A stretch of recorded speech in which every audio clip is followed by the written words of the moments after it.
7ই জানুয়ারি নির্বাচনের আগে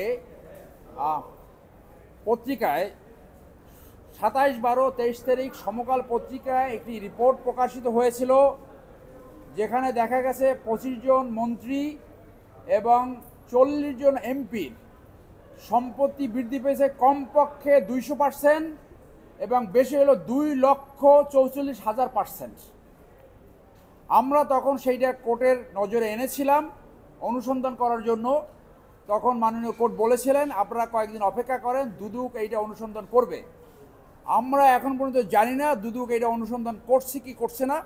সেই জন্য আমি আজকে দুদক চেয়ারম্যান বরাবর একটি আবেদন করেছি, যাদের অকল্পনীয় সম্পদ বৃদ্ধি পেয়েছে 200%, 1000%, 1,00,000%, তাদের বিরুদ্ধে ইমিডিয়েটলি একটি অনুসন্ধান লঞ্চ করার জন্য, যেটার কপি আমরা দিয়েছি প্রধান উপদেষ্টা বরাবর, আইন উপদেষ্টা, অ্যাটর্নি জেনারেল এবং সংশ্লিষ্ট সমস্ত অফিসে, এনএসআই এবং ডিজিএফআইকেও কপি দিয়েছি। আমরা অনুসন্ধান চেয়েছি। এখানে যদি আপনি দেখেন, বাণিজ্য মন্ত্রী টিপু মুন্সি, স্বাস্থ্যমন্ত্রী জাহিদ মালেক, জ্বালানি ও বিদ্যুৎ খনিজ সম্পদ নসরুল হামিদ, ত্রাণ ও দুর্যোগ মন্ত্রী এনামুর রহমান, শিক্ষামন্ত্রী দীপমণি, আইনমন্ত্রী আনিসুল হক, নৌ প্রতিমন্ত্রী খালিদ মাহমুদ চৌধুরী, স্থানীয় সরকার মন্ত্রী তাজুল ইসলাম, শিক্ষা উপমন্ত্রী দিদেন মহিবুল হাসান চৌধুরী, তথ্য প্রতিমন্ত্রী জুনায়েদ আহমেদ পলক, ধর্ম প্রতিমন্ত্রী ফরিদুল হক খান, দুর্যোগ প্রতিমন্ত্রী ডাক্তার এনামুর রহমান, খাদ্যমন্ত্রী সাধন চন্দ্র মজুমদার, প্রবাসী কল্যাণ মন্ত্রী ইমরান আহমেদ। এইভাবে দেখা যায়। এবং এমপিদের ভিতরে আছে 40 জন। এর ভিতরে রাজশাহীর একজন এমপি এনামুর রহমান, যার 15 বছরের সম্পত্তি প্রবৃদ্ধি হয়েছে 2,44,000%।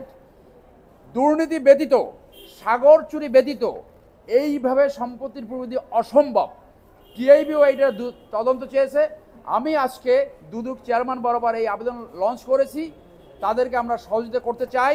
তারা যদি 1 মাসের ভিতরে অনুসন্ধান লঞ্চ না করে, তাহলে আমরা লিগাল নোটিশ দেব এবং কোর্টে রিট পিটিশন দায়ের করব অনুসন্ধান যাতে তারা করে। সেই জন্য এইটা তারা প্রত্যেকের জন্য আলাদা আলাদা ফাইল খুলবে। এদের সম্বন্ধে ফাইল আছে। 2-1 জন মন্ত্রী ইতিমধ্যে গ্রেপ্তার হয়েছে, সেটা ক্রিমিনাল অফেন্সের কারণে। কিন্তু তাদের যে দুর্নীতি, সেই দুর্নীতি এবং দুর্নীতি দমন, তাদের প্রক্রিয়া হলো তারা প্রত্যেক এই যাদের দুর্নীতির অভিযোগ আছে প্রত্যেকের জন্য ফাইল খুলবে এবং অনুসন্ধান টিম গঠন করবে, অনুসন্ধান করবে। জি, ওনারা একটা বিবৃতি দিয়েছেন যে এরকম অনেক যাদের নাম আপনি বলেছেন, এরকম অনেকেই ওনাদের হেফাজতে ছিল। এই বিষয়টা কিভাবে দেখছেন? তাদেরকে কেন ওনারা আশ্রয় দিলেন? 626 জন তাদের কাছে আশ্রয় নিয়েছিল। 615 জন ইতিমধ্যে স্বেচ্ছায় সেখান থেকে চলে গেছে। আমি যেটা খবরে দেখলাম, এখানে 4-5 জনের নামে মামলা ছিল। সেই যাদের নামে মামলা ছিল তারা তাদেরকে পুলিশে হস্তান্তর করছে। আর যারা ওখান থেকে স্বেচ্ছায় চলে গেছে তাদের বিরুদ্ধে মামলা থাকে, পুলিশ এখন তাদেরকে গ্রেপ্তার করবে। আপনি জানেন যে রাইট টু লাইফ, জীবন বাঁচাবার অধিকার, সাংবিধানিক অধিকার, যে কোনো সংস্থার কাছে গেলে তারা টেম্পোরারি তাদেরকে আশ্রয় দিতে পারে। এটা একটা মানবতার কাজ। এবং তারা এখন সেখান থেকে চলে গেছে। এখন আইনশৃঙ্খলা বাহিনী অথবা দুর্নীতি দমন কমিশন যদি মামলা থাকে তাদেরকে গ্রেপ্তার করবে বলে আমরা আশা রাখি। ভাই, আপনি যে নামগুলো দিয়েছেন আমি বাইপাস করি নেই। সালমান এফ রহমানের নামটা এই রিপোর্টে আসেনি।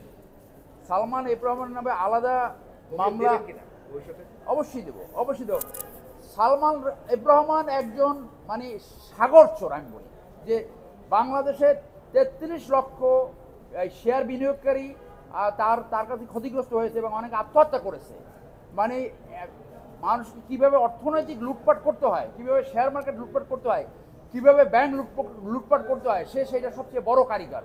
এবং বাংলাদেশে যত ধরনের দুর্নীতিবাজ আছে তার ভিতরে on of the top Salman F Rahman. Definitely তার বিরুদ্ধে আমরা আবেদন করব। খায়রুলের বিষয়টা কীভাবে দেখছেন? উনি পালিয়ে চলে গেছেন, এতদিন সরকারের সুবিধা ভোগ করে উনি যিনি ক্ষমতা চলে গেছেন, এটা কীভাবে দেখছেন? খায়রুল পালিয়ে গেছে, সরকার উচিত তাকে ফেরত আনা অথবা তার অ্যাবসেন্সে তার বিচার হবে। কি অভিযোগ বিচার?